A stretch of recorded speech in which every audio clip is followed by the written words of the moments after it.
I fish out of a Hobie Quest sit-on top kayak most of the time, and last time I went out, my depth finder didn't work. Got the Humminbird 565. Seems to work for me. Anyways, it didn't work, and I did some checking around and found that my transducer, which I have installed under the top of the hull here, it wasn't glued down properly anymore. It had come loose. So today I'm going to show you how I am going to reinstall it. Okay, just to give you a quick overview, I just got my depth finder mounted here. You can mount them all kinds of different ways. I've just got the cables run behind here and down underneath the top of the hull.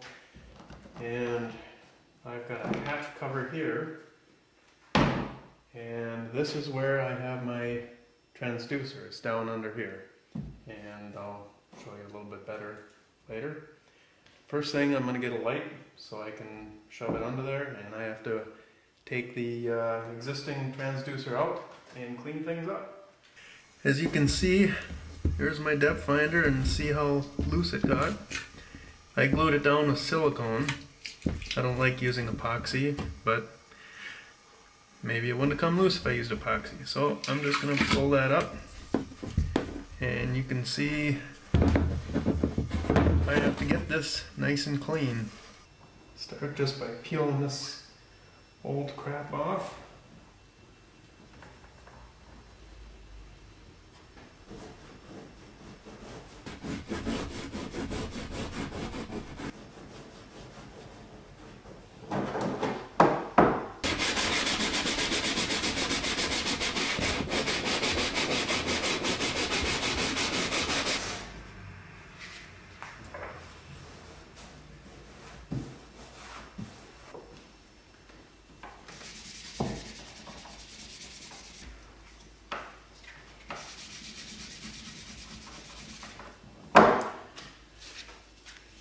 Picked up a couple of these little plastic scrubbies.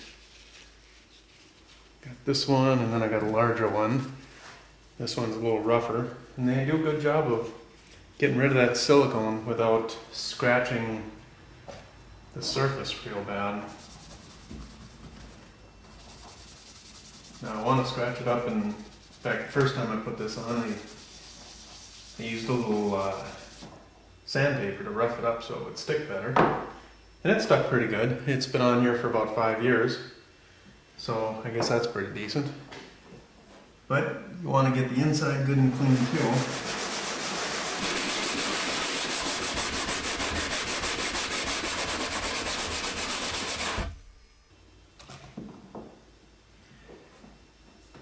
Big thing is to get it nice and clean, and what I'll do next is wipe it down with some alcohol, make sure it's dust free.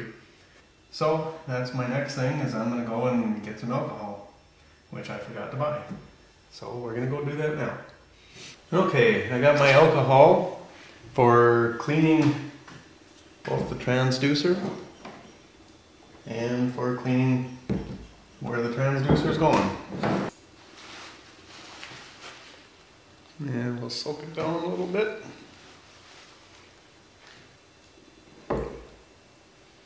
And we'll grab the transducer and just clean it off real good with the alcohol. Put it out of the way.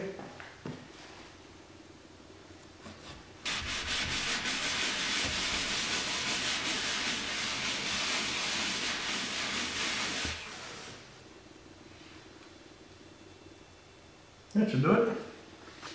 Now, one of the things you're going to want to do when you go to put this transducer back in, you want something that's just the right distance to wedge this down, push down hard on the floor, and wedge it up against the top of the kayak.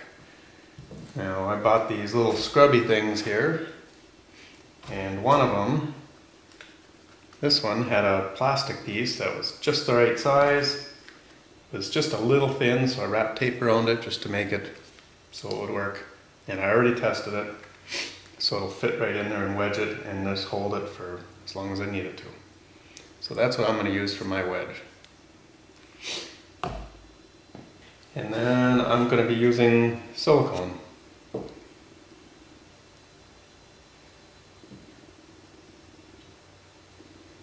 Try to get some high quality 100% clear silicone. This says it's sun and freeze proof.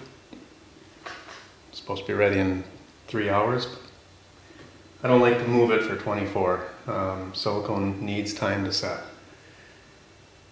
And when we put it on, we're just going to put it on nice and even. Not going to smear it, because the last thing you want is to have any kind of bubbles in it. A lot of times, and I found out the hard way, that when you put this stuff on and you smear it, you'll get bubbles in it. So we're just going to put it on and try to get it on as evenly as possible. And then, like I said before, when we go to put it down, we're going to put it down heel first and just kind of slide it forward, or I should say just ease it forward.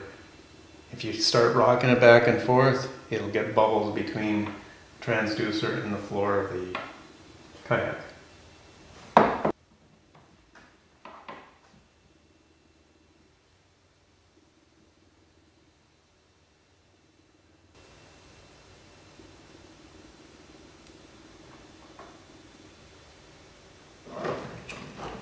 There we go. I don't know how well you can see that, but it's on there fairly thick, and once I mush it on there, it's going to mush out the sides. I'll worry about cleaning that up later.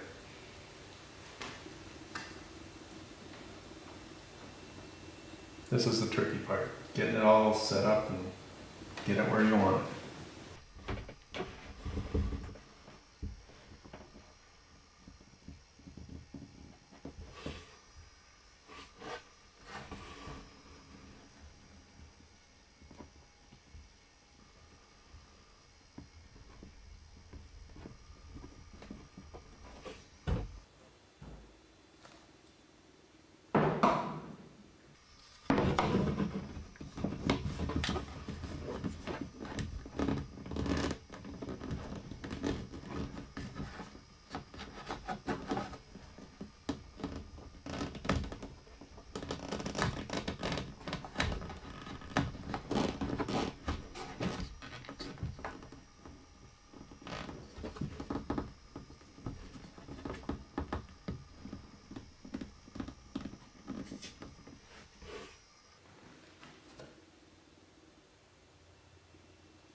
Well, that's all we're going to do, and then we're just going to let it sit, and hopefully there's no bubbles between the transducer and the hull. And once we get it done, we'll try it out.